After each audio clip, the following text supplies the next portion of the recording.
He reaches La Narita at dawn with his hood down, because soldiers are already hunting him. Then he hears it. An ice wolf demi-human is being sold today. She's chained, bruised, and still refuses to bow. Kiarga buys her, but not to own her. Wait till he touches the slave crest and rewrites it, so obedience can't be forced ever again. Kiarga and Freya reach La Narita at dawn and hide carefully. The streets feel strained because soldiers watch gates and merchants whisper. Kiarga keeps his hood low while scanning every face for danger. Freya asks why they stopped here instead of pushing onward. Kiarga says supplies matter, but trustworthy allies matter even more. A rumor spreads about a rare demi-human sold today. Freya frowns because auctions always mean cruelty and helpless victims. Kiarga follows the rumor because he senses a possible turning point. Shouting rises near a fenced platform beside a stone warehouse. Bidders raise coins while a trader boasts about exotic captives.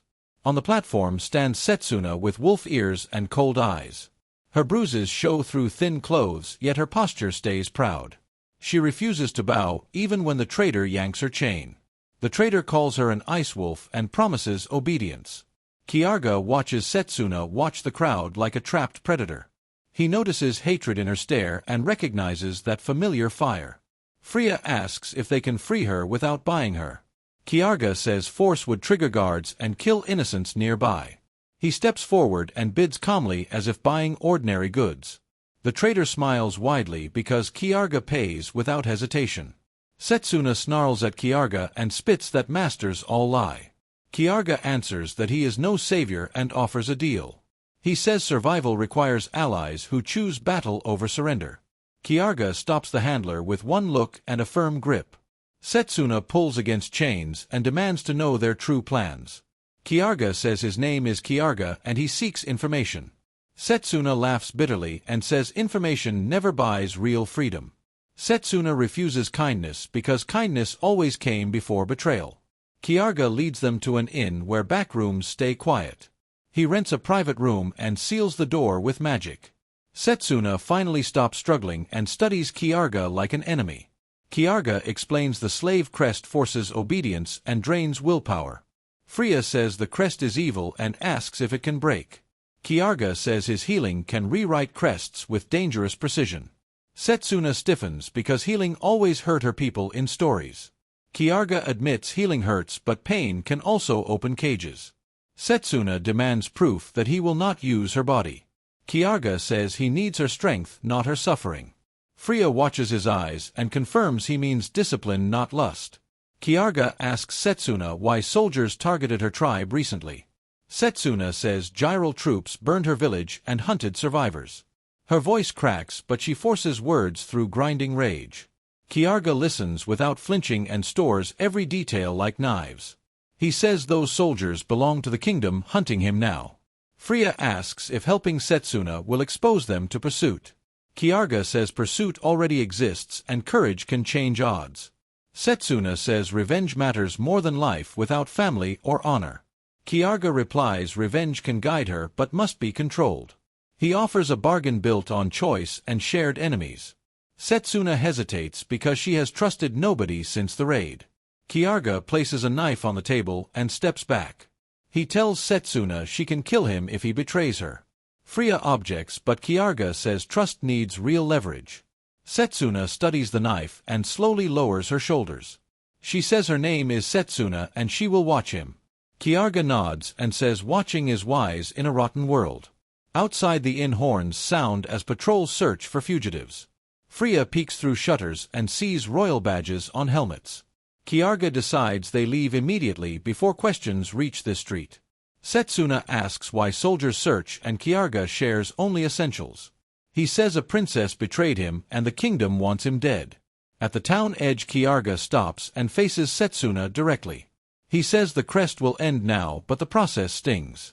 Setsuna lifts her chin and says pain is nothing new. Kiarga touches the crest and channels healing with measured control. Setsuna trembles as light spreads across her skin like frostfire. Freya steadies Setsuna without restraining her movement or dignity. Kiarga rewrites the binding so obedience cannot be forced again. Setsuna gasps and feels the chain's pressure loosen in seconds. Kiarga removes the collar and hands it to Freya silently. Kiarga says freedom is real only if she chooses the road. Setsuna says she chooses revenge and asks for weapons and targets. Kiarga says first they confirm survivors and locate the guilty unit. They head north toward snowy hills where ice wolves once lived. Freya asks viewers what freedom means when paid with blood. The road grows colder and the sky turns heavy and gray. Setsuna points out tracks from armored boots near frozen streams. Kiarga kneels and counts prints, then predicts their camp direction.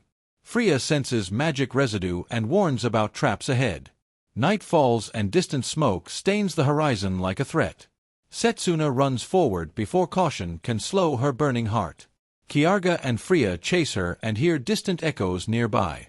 They reach the Ice Wolf village and smell smoke and death. Charred homes stand broken and the snow is stained dark. Setsuna drops to her knees and whispers names into wind. Kiarga studies boot prints and finds fresh tracks toward ridgeline. Setsuna's breathing turns sharp and her hands shake with fury. Kiarga says they strike smart or they die uselessly here. Freya agrees and suggests scouting before any direct confrontation. Kiarga leads them upward as wind howls and snow stings faces. Above the ridge they spot torchlight and hear soldiers drinking loudly. Setsuna sees stolen pelts hanging and her rage nearly breaks control. Kiarga grips her shoulder and orders silence with urgent intensity. He says the real battle starts now and mistakes kill allies. Setsuna nods once and bares her fangs like a promise. Freya readies spells while Kiarga studies routes for an ambush.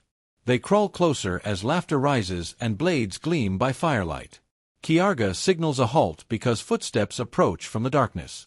A scout appears and peers into snow where their tracks should hide. Setsuna tenses to pounce while Kiarga raises a hand to wait.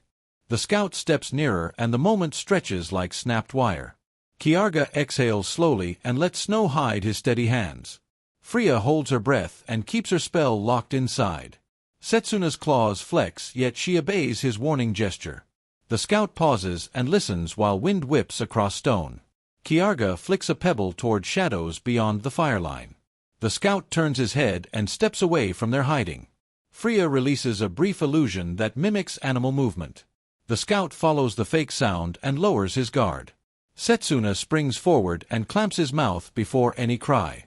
Kiarga catches the falling man and drags him behind rocks. Freya binds the scout's wrists with hardened ice threads. Setsuna presses a blade under his chin and forces eye contact. The scout trembles because her wolf gaze promises quick death. Kiarga asks quietly which unit burned the Ice Wolf village.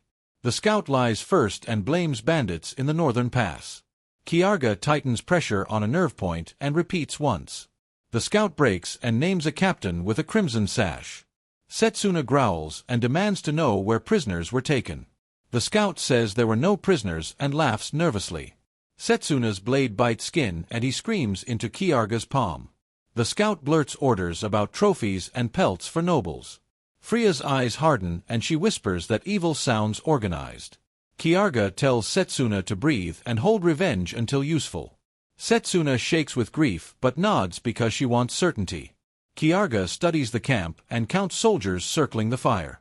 He spots the Crimson Sash captain arguing with two drunk men. Freya points at stacked crates and suspects stolen supplies inside. Kiarga sketches a plan using snow lines and hand signals. Setsuna volunteers to strike first because speed is her strength. Kiarga assigns Freya the rear to block escape routes. He tells Setsuna to target leaders and leave others disoriented. Setsuna bares her fangs and accepts the ruthless instructions. Kiarga moves downhill like a shadow and keeps steps silent. Freya follows behind and her breathing stays controlled and cold. Setsuna slips to the flank and vanishes into drifting snow. A guard walks patrol and yawns beside a half-frozen barrel. Kiarga taps his neck and the guard collapses without noise.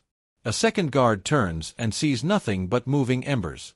Setsuna appears behind him and snaps his neck cleanly. The fire crackles louder as the first drunk man stands. He stumbles toward the trees and unbuckles armor with laughter. Setsuna lunges and pins him before he can shout. The man chokes and reaches for a horn hanging at belt. Kiarga throws a knife and cuts the strap in midair. The camp finally senses danger when a lantern tips over. Flames lick a crate and bright light exposes Kiarga's face. The Crimson Captain squints and recognizes trouble in the treeline. He shouts an order and soldiers rise with steel in hands. Freya casts a wall of ice that blocks the main path. Soldiers crash into the barrier and panic spreads through ranks. Kiarga darts forward and disarms one man with a twist. Setsuna charges the captain and slashes his sash away. The captain draws a long sword and meets her fury head-on. Sparks fly as their blades clash and snow scatters upward. Setsuna snarls that this is for her family and tribe. The captain smirks and calls her a beast made for chains. Her rage surges and she attacks faster than his guard expects. He steps back and trips over a fallen log near flames. Kiarga seizes the moment and strikes his wrist with a kick. The sword drops and Setsuna presses steel at his throat. Around them soldiers hesitate because their leader is captured. Freya freezes two runners and shatters their weapons with force. Kiarga orders surrender and promises death for any resistance. Most soldiers drop blades because fear beats loyalty tonight. Kiarga grips the captain's jaw and forces him to look. He says the village is behind you and your lies end. The captain finally admits he enjoyed burning homes for sport. Setsuna's eyes fill with tears that freeze at lashes. She raises her blade and pauses because vengeance feels heavy. Kiarga speaks softly and says stopping him protects future victims. Setsuna nods and strikes once with decisive finality tonight. Freya warns that noise will draw reinforcements from the road. Kiarga tells everyone to move and search the crates fast. Setsuna tears open a crate and finds pelts from her kin. Her hands tremble and she clutches fur like lost warmth. Freya finds letters stamped with gyral seals inside another box. Kiarga reads quickly and sees routes and planned raids. Kiarga says there might be stragglers hiding in the mountains. Setsuna begs to search now and her voice nearly breaks. Kiarga agrees but warns that dawn will bring fresh patrols. The three climb toward the ruined village under silent stars. As they approach, Setsuna hears a faint cough in rubble. She rushes forward and finds an injured child hiding alone. The child flinches at Kiarga but Setsuna shields her gently. Kiarga kneels and checks wounds with practiced calm focus. The child relaxes when Freya offers water and warm cloth. Setsuna cries quietly because one life survived the nightmare. The child reveals more soldiers marched toward a canyon prison. Setsuna stiffens and says captives might still be alive there. Kiarga decides they move immediately and risk total exhaustion. Freya says the canyon is dangerous because cliffs trap travelers. Kiarga replies traps can also trap the hunters themselves. Setsuna leads them through snow tunnels known only to her tribe. The wind rises and the canyon torchlight flickers like waiting eyes. Kiarga signals a crawl forward and keeps their shadows tight. Freya steadies her breathing and listens for footsteps below. Setsuna points toward iron bars wedged between black rocks. Two soldiers guard the entrance and warm hands by fire.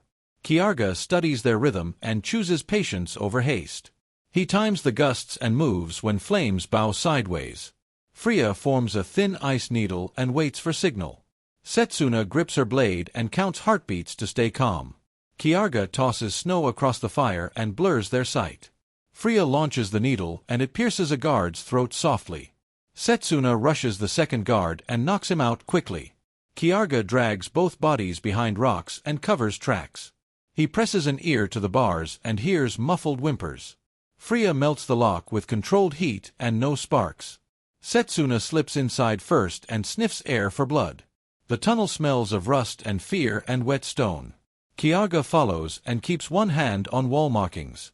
Freya seals the door behind them with a thin glaze. Footsteps echo deeper inside and Kiarga halts their advance. A patrol rounds a bend and lantern light sweeps forward. Setsuna flattens against rock and bares teeth without sound. Kiarga flicks a pebble and pulls the patrol toward darkness. Freya chills the ground and the first soldier slips hard. Setsuna strikes the lantern and darkness swallows the hallway. Kiarga disarms the second soldier and pins him silently. Freya binds his ankles and gags him with frozen cloth. Kiarga whispers a single question about captives held inside. The soldier stammers and admits cages lie beyond the next arch. Setsuna's anger spikes and she trembles as she walks. Kiarga keeps pace and forces her focus with steady looks. They reach a chamber where iron cages line both walls. Inside are demi-humans and villagers breathing shallow with terror. One captive reaches out and asks if soldiers returned again. Freya says help came now and promises water and warmth. Kiarga checks each lock and chooses the quietest release. Setsuna recognizes faces from her tribe and swallows a sob. A wounded elder calls Setsuna brave and begs her to live. Setsuna nods and cuts bindings while refusing to break down. Kiarga finds chains etched with runes that suppress magic. He scratches a rune line and the metal dulls and fails. A child clings to Setsuna and shivers from feverish chills. Kiarga touches the child's forehead and measures the pulse. He heals carefully so pain stays minimal and breath returns. The child whispers that a captain waits in the pit room. Kiarga asks about exits and learns a narrow vent tunnel. Kiarga says they will split movement and avoid stampedes. Setsuna insists on facing the captain before leaving here. Kiarga agrees because loose ends bring hunters back tomorrow. They move toward the pit room and hear drinking voices. A crude banner hangs above stairs and bears gyral markings. Setsuna's fur bristles and she remembers fire on her home. Kiarga steps ahead and stops her from rushing blindly. He signals Freya to escort prisoners toward the vent. Freya nods and starts guiding the group in quiet lines. Kiarga and Setsuna descend stairs and keep blades ready. In the pit room, a captain toys with a whip and laughs. Two guards flank him and roll dice beside a brazier. Setsuna steps into light and the captain raises an eyebrow. He calls her property and demands she kneel for inspection. Kiarga answers that property terms end when chains break. The captain recognizes Kiarga's calm and reaches for a horn. Setsuna throws a dagger and pins the horn to the table. The guards stand and Kiarga lunges and strikes their knees. One falls and Setsuna knocks him out with a pommel. The other swings wide and misses and trips on loose gravel. Kiarga locks his wrist and twists until the blade drops. The captain backs away and reaches for a hidden crossbow. Setsuna kicks it aside and slams him against the wall. He spits insults and says ice wolves deserve extinction forever. Setsuna's eyes water, but her voice stays razor steady. She demands names of nobles who ordered the massacre. The captain claims ignorance, then cracks under Kiarga's grip. He reveals supply routes and buyers and a courier schedule. Setsuna wants to kill him, but the prisoners need time. Kiarga says unconscious is enough and strikes the captain's neck. Above them boots thunder as alarms finally spread through stone. Freya's voice echoes from the vent side and urges speed. Kiarga leads Setsuna back and finds prisoners already moving. The tunnel shakes as soldiers pound doors and curse loudly. Kiarga tells everyone to go single file and keep spacing. Setsuna carries the sick child and moves faster than fear. Freya supports the elder and keeps ice ready as shield. They reach the vent and squeeze through jagged stone ribs. Outside snow blinds them and fresh arrows hiss from cliffs. Kiarga raises a barrier and deflects shafts into frozen ground. Setsuna leaps onto a ledge and attacks an archer above. Freya freezes a rope bridge and soldiers slide off screaming. Kiarga triggers a rockfall by striking weak supports nearby. Stones crash down and block pursuit and silence the canyon. Breath clouds the air and exhaustion threatens to slow them. Kiarga forces a steady pace and refuses any loud celebration. At a hidden hollow they finally stop and count survivors. Setsuna finds more tribe members alive and her anger shifts. She thanks Freya quietly and surprises herself with the words. Kiarga watches Setsuna's face and sees grief turning into resolve. She says Setsuna was a cage name forced onto her. She reveals her true name is Nayuta and stands taller. Freya smiles and repeats Nayuta like an honored promise. Kiarga says Nayuta now chooses her own battles and allies. Far away in the palace, Norn reads reports with cold interest. She orders Leonard to tighten nets and punish any failures. Leonard bows and swears he will capture Kiarga alive. Norn smiles because fear and control always entertain her. Back in the snow, Nayuta asks where they go next. Kiarga says they keep moving and cut threats before they grow. What moment hit you hardest in Nayuta's revenge journey today? Comment your answer, then like and subscribe for the next chase. Nayuta grips her blade and walks beside Kiarga without chains. Freya walks on the other side and guards their fragile hope. The three vanish into snowfall while the kingdom hunts behind them.